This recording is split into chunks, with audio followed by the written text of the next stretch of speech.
কাঁথিতে মাননীয় শুভেন্দু অধিকারী আমাদের সবার প্রিয় মুখ্যমন্ত্রী, তার সাথে দেখা করতে এসেছিলাম। উনি আছেন অবশ্যই।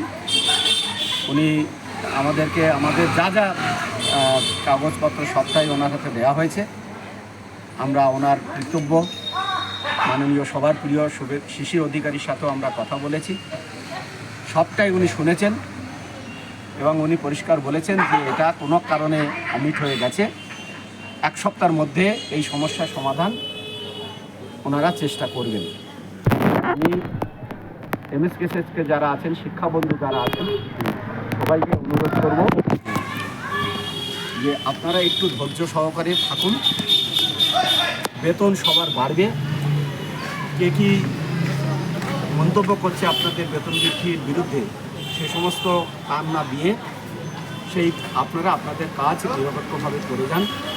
আমি আবার বলছি, সরকারকে অভিনন্দন। সর্বশিক্ষার একটা অংশ অর্থাৎ 500 শিক্ষকদের 5,000 টাকা বাড়িয়েছে দীর্ঘদিনের বঞ্চনার পরে। কিন্তু এছাড়াও অনেক সমস্যা এখন আছে, টেট, ট্রান্সফার, সিসিএল সবটাই নিয়েই আমাদের আলোচনা আজকে মুখে এবং আলোচনা করতে হবে ভবিষ্যতেও। কিন্তু সবার আগে আমাদের এই মুহূর্তে দরকার আমার শিক্ষাবন্ধু, আমাদের এমএসকেএসের যে রাজ্যে যে 5,000 টাকা ঘোষণা হয়েছে, সেই ঘোষণাটা সবার ক্ষেত্রে কার্যকরী করা হবে। এই জন্য আমাদের আশা, এটা 1 সপ্তাহ ওনারা চেয়েছেন সময়, 1 সপ্তাহ পরে আবার আমরা তার সাথে যোগাযোগ করবো, আসবো। আমি আবার বলছি, নিজেদের মধ্যে অহেতুক কেউ বিতর্ক মন্তব্য করবেন না। 500 শিক্ষক, এমএসকেএসকে এবং শিক্ষাবন্ধু, এদের মধ্যে কোনো বিতর্ক নেই।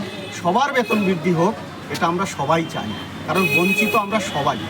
শুধু 500 শিক্ষকদের বেতন বাড়লেই এমএসকেএসকে কষ্ট পাবে বা 500 শিক্ষকরা খুবই খুশি হবে এমন কিছু ব্যাপার নয়।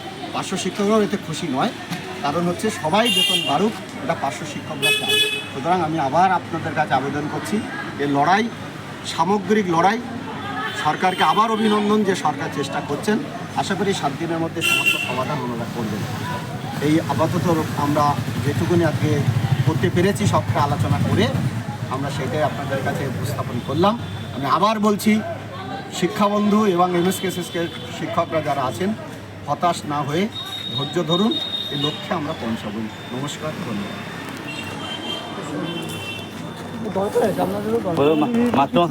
আপনি ফটো তুলছিলেন ওই ওখানটা তার কাছে, আপনার নাম্বারটা আমারও ফটোটা আপনার হাতেই আছে।